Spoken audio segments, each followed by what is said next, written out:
to you by Sensodent K. अभी लेके आए सेंसोडेंट के। टूथ का करंट गॉन तो लाइफ का करंट ऑन। पुणे कार हादसे में आरोपी नाबालिग को चंद घंटों में जमानत और निबंध लेखन की सजा देने वाले जुवेनाइल जस्टिस बोर्ड के 3 सदस्यों के खिलाफ अब जांच होगी। महाराष्ट्र सरकार ने जांच के आदेश दे दिए हैं। ये जांचा जाएगा कि कार हादसे में फैसला देते वक्त नियमों का पालन किया गया था या नहीं। जांच के लिए 5 सदस्यों की एक कमेटी बना दी गई है। कमेटी का गठन राज्य महिला एवं बाल विकास विभाग यानी WCD ने किया है। डिप्टी कमिश्नर रैंक के अधिकारी कमेटी का नेतृत्व करेंगे। WCD कमिश्नर प्रशांत नारनवरे ने बताया कि कमेटी अगले हफ्ते तक रिपोर्ट सौंप देगी। आपको याद ही होगा कि पुणे के कल्याणी नगर इलाके में 18 से 19 मई की रात, जो दरमियानी रात थी, 17 साल के एक लड़के ने IT सेक्टर में काम करने वाले बाइक सवार युवक युवती को टक्कर मारी थी, जिसमें दोनों की मृत्यु हो गई थी। घटना के 15 घंटों के भीतर जुवेनाइल जस्टिस बोर्ड ने आरोपी को जमानत दे दी। जमानत निबंध लिखने जैसी कुछ मामूली शर्तों पर ही दी गई थी। अगली सुर्खी यूपी के गोंडा जिले से आई है। यहाँ एक 4 पहिया गाड़ी ने 2 बाइक सवारों को रौंद दिया, जिससे मौके पर ही उनकी मौत हो गई। स्क्रीन पर दिख रही इस सफ़ेद SUV की जद में एक महिला भी आई, जिसकी हालत गंभीर बताई जा रही है। अब इस वाहन के बारे में आपको बताते हैं। सबसे पहले गाड़ी का पिछला हिस्सा देखिए, जिस पर पुलिस एस्कॉर्ट लिखा है। ये गाड़ी बीजेपी सांसद बृजभूषण शरण सिंह के बेटे और कैसरगंज सीट से बीजेपी प्रत्याशी करण भूषण सिंह के काफिले की है। ये गाड़ी नंदिनी एजुकेशन इंस्टीट्यूट के नाम से रजिस्टर्ड है। इस इंस्टीट्यूट के फाउंडर सांसद बृजभूषण सिंह हैं।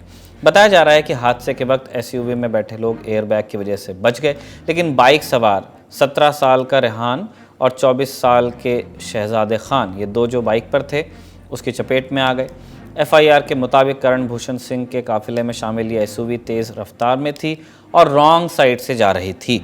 मौके पर मौजूद आज तक के विशेष संवाददाता अभिषेक मिश्रा और क्या जानकारी दे रहे हैं, आप सुनिए।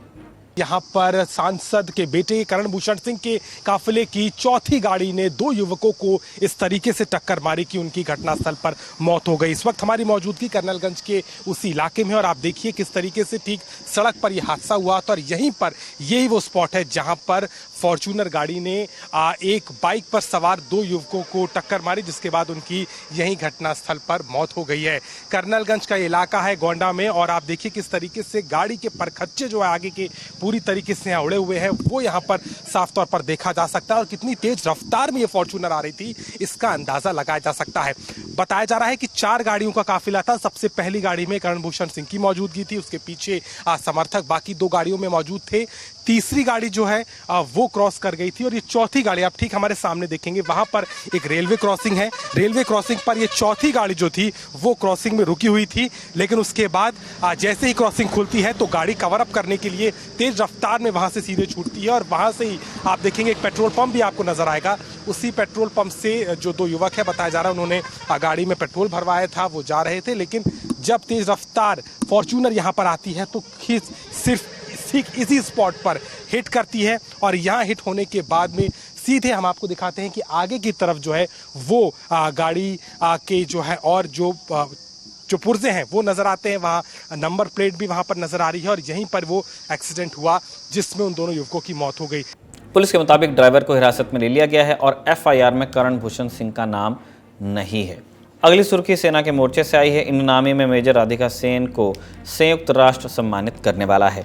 मेजर राधिका सेन को अंतर्राष्ट्रीय संयुक्त राष्ट्र शांति रक्षक दिवस के मौके पर 2023 United Nations military gender advocate of the year ये अवार्ड दिया जा रहा है।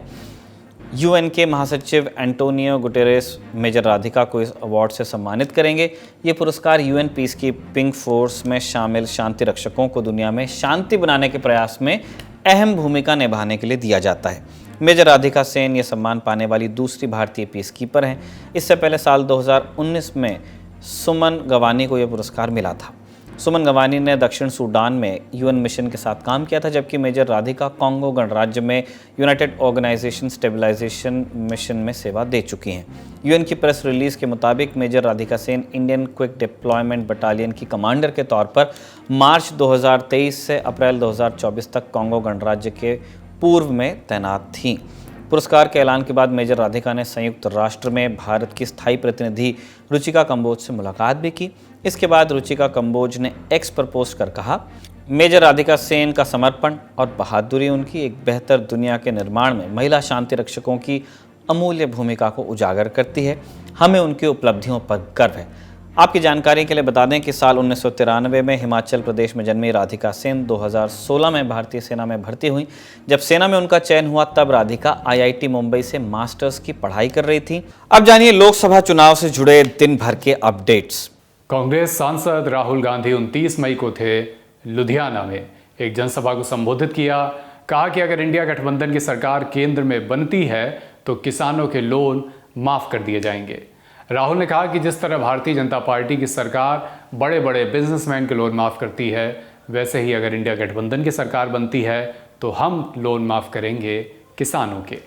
जैसे ही इंडिया गठबंधन की सरकार बनेगी, पहला काम, अगर वो अरबपतियों का कर्जा माफ करते हैं, हम पंजाब के किसानों का, हिंदुस्तान के किसानों का कर्जा माफ करने जा रहे हैं। और भाइयों बहनों किसानों, हम एक बार नहीं माफ करेंगे। हम सरकार में एक आयोग बनाएंगे, उसका नाम होगा किसान कर्जा माफी आयोग। और जब भी किसानों को कर्जा माफी की जरूरत होगी, वो आयोग सरकार को रिप्रेजेंट करेगा, सरकार को बताएगा और हम कर्जा माफ करेंगे। प्रधानमंत्री नरेंद्र मोदी के कन्याकुमारी के रॉक मेमोरियल पर ध्यान लगाने की खबर आने के बाद विपक्ष ने इस पर तमाम प्रतिक्रियाएं दी हैं। राज्यसभा सांसद और पूर्व कांग्रेस नेता कपिल सिब्बल ने कहा है कि अगर प्रधानमंत्री वहां प्रायश्चित करने जा रहे हैं तो अच्छा है, क्योंकि जिस इंसान को विवेक का अर्थ ही नहीं पता वो क्या ध्यान लगाएगा। वहीं तृणमूल कांग्रेस की सुप्रीमो और पश्चिम बंगाल की मुख्यमंत्री ममता बनर्जी ने कहा कि अगर नरेंद्र मोदी के इस ध्यान को टेलीविजन पर दिखाया गया तो उनकी पार्टी इसकी शिकायत चुनाव आयोग के सामने दर्ज कराएगी। ममता का कहना है कि ध्यान का टेलीकास्ट करने से आचार संहिता का उल्लंघन होगा। पीएम मोदी का 30 मई की शाम तक तमिलनाडु के कन्याकुमारी पहुंचने का कार्यक्रम है। न्यूज़ एजेंसी ANI के मुताबिक वो विवेकानंद रॉक मेमोरियल पर 48 घंटे यानी 30 मई की रात से लेकर 1 जून की शाम तक ध्यान लगाएंगे। इस बीच मोदी 2019 में आखिरी फेज की वोटिंग से पहले भी केदारनाथ गए थे। अब एक बार फिर उन्होंने 2024 के लोकसभा चुनाव के जो परिणाम आएंगे उसके पहले ये ध्यान लगाने का फैसला करा है, जो करीब उनका 3 दिन का कार्यक्रम है। दिल्ली के मुख्यमंत्री अरविंद केजरीवाल को सुप्रीम कोर्ट से राहत नहीं मिली है। अरविंद केजरीवाल ने अपनी अंतरिम जमानत 7 दिन के लिए बढ़ाने के लिए सुप्रीम कोर्ट के सामने अर्जी दाखिल की थी, लेकिन सुप्रीम कोर्ट रजिस्ट्री ने उनकी याचिका स्वीकार नहीं की है। इससे पहले 10 मई को सुप्रीम कोर्ट ने केजरीवाल को जमानत दी थी। उन्हें 1 जून तक की अंतरिम जमानत मिली थी, जो कि आप जानते ही हैं। 2 जून को उन्हें कोर्ट के सामने सरेंडर करने के लिए कहा गया है। केजरीवाल ने अब याचिका लगाकर यही मांग की थी कि उनकी अंतरिम जमानत 1 हफ्ते के लिए और बढ़ा दी जाए। इस मामले में उन्हें राहत नहीं मिली है। देश में इस बार किसकी सरकार बनने जा रही है, नतीजों से पहले एग्जिट पोल किसकी तरफ कर रहे हैं इशारा, जानने के लिए दी ललन टॉप से जुड़े लाइव 1 जून को शाम 5 बजे सौरभ द्विवेदी और ललन टॉप चुनाव यात्रा की पूरी टीम के साथ। आज का ललन टॉप शो यहीं तक। अपना और अपनों का ख्याल रखिए। शुक्रिया। शुभ रात्रि।